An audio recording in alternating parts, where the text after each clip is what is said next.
Hi everybody, Alvin here again. This is the fifth and final video I'm doing in a 5-part series titled How to Analyze a Stock, where I discuss the 5 things I look at when evaluating a public company. You can visit the channel and check out the rest of the videos for more details. As I've said in past videos, when you're doing research on a public company, to ensure that the information you're using is accurate, always use only trusted sources.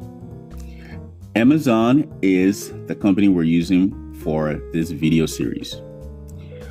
So the last thing I look at when I'm interested in buying the stock of a business is to make sure that I'm paying a fair, or preferably a low price for the shares compared to the intrinsic value. To do this, you need to know the most appropriate valuation ratios to use given the type of company you're evaluating, taking into account also the business's stage of development and earnings per share. Some of the most popular valuation ratios investors use when they try to determine the value of a stock are the price to sales ratio, price to book ratio, price to earnings growth ratio, and price to earnings ratio. My recommendation is to never look at a company's stock price first. Always do the research and ratio analysis first, and then use the stock price as a confirming indicator, as price and value are not the same thing. Because if you look at the stock's price initially, you will be influenced by it, which may prevent you from determining an objective value for the business. Since Amazon has not been consistently profitable for a long period of time because they have mostly been focused on growth and gaining market share, the most appropriate valuation tools to use in this case are the price to sales ratio and the price to book ratios. The price to sales ratio compares the company's current stock price per share to its revenue per share.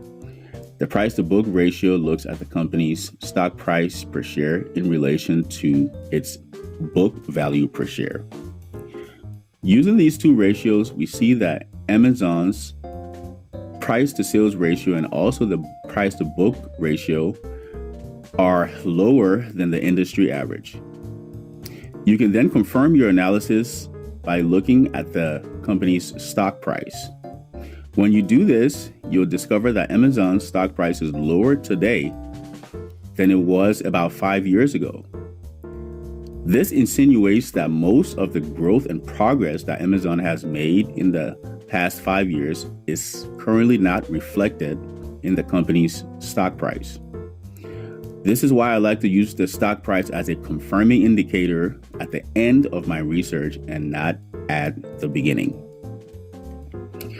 After this analysis of value, along with the other things I discussed in the previous 4 videos in this series, you should then have enough information to determine the quality of the company you're looking at, and also if it is currently trading at a fair or lower price compared to its intrinsic value.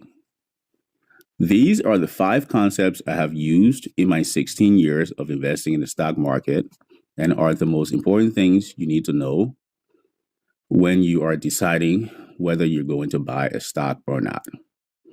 I hope this helps. Pick up your copy of my book, The Wealth Indicators, on Amazon today.